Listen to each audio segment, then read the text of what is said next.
Prvi dan lipnja 2012. godine možda će ući u povijest lepoglavskog sporta kao jedan od najvažnijih dana. Naime, toga su se dana u Lepoglavskom domu kulture okupili predstavnici budućeg regionalnog saveza za mini nogomet kako bi udarili temelje najbrže rastućem sportu u svijetu. Mini nogomet je rekreativna igra koju je 16. svibnja ove godine Europska komisija potvrdila kao sport, a taj sport od ove godine dobiva svoje prvo prvenstvo Hrvatske. Igra se isključivo na umjetnoj travi s 5 igrača u polju plus golman loptom veličine 5. To je zapravo mali nogomet kakvog svi igramo.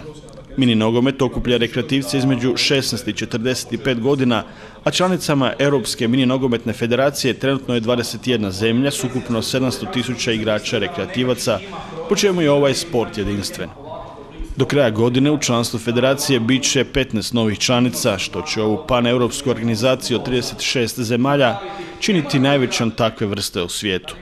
Sastanak u Lepoglavi inicirali su Hrvoje Kovač i Mario Žiliček kako bi ispitali mogućnosti i zainteresiranost entuzijasta ovog sporta u 5 sjevernih županija, koje bi trebale do kraja godine profunkcionirati kao legitiman i formalan regionalni savez za mini nogomet.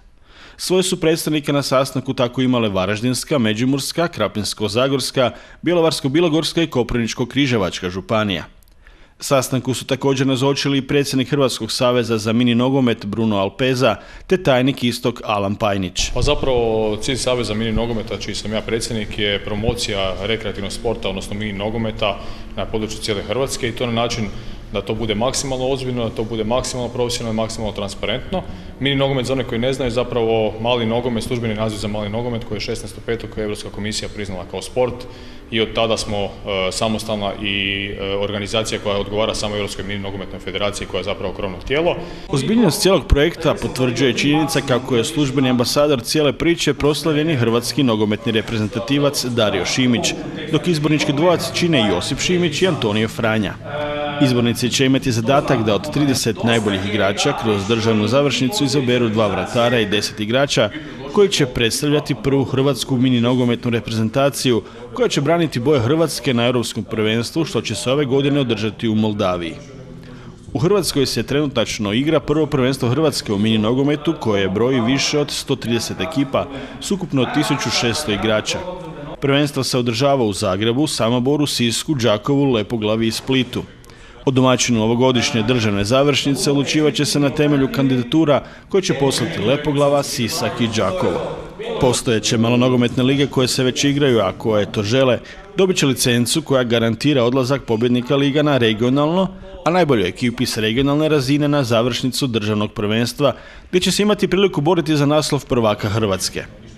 Malonogometna liga grada Lepoglave tu je licencu već dobila. Pa drago mi je kaj je Lepoglava prepoznata ko jedan nogometni, odnosno malo nogometni i rekreativni kraj što se tiče sporta i nogometa i mi imamo jako dobar rad preko kluba igrača malog nogometa već 16. sezonu sa rekreativnim malim nogometom i drago mi je što će se osnovati savez i što ćemo se priključiti jednoj takvoj organizaciji u mini nogometu. U planu je razvijanje lige prvaka na europskoj razini koja bi trebala krenuti od sljedeće sezone.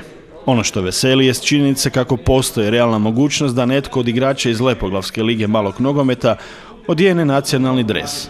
Uz to, predsjedništvo Nacionalnog saveza izrazito je zadovoljno ozbiljnošću Lepoglave i njenih entuzijasta oko ovog projekta, te se nadaju kako će do kraja godine cijeli projekt imati opipljive rezultate. Drago mi je da sam ovdje u Lepoglavi koja je uvijek bila sportska sredina i drago mi je da će Lepoglava biti centar ovog budućeg regionalnog, odnosno sjeverozapadnog mini nogometnog saveza.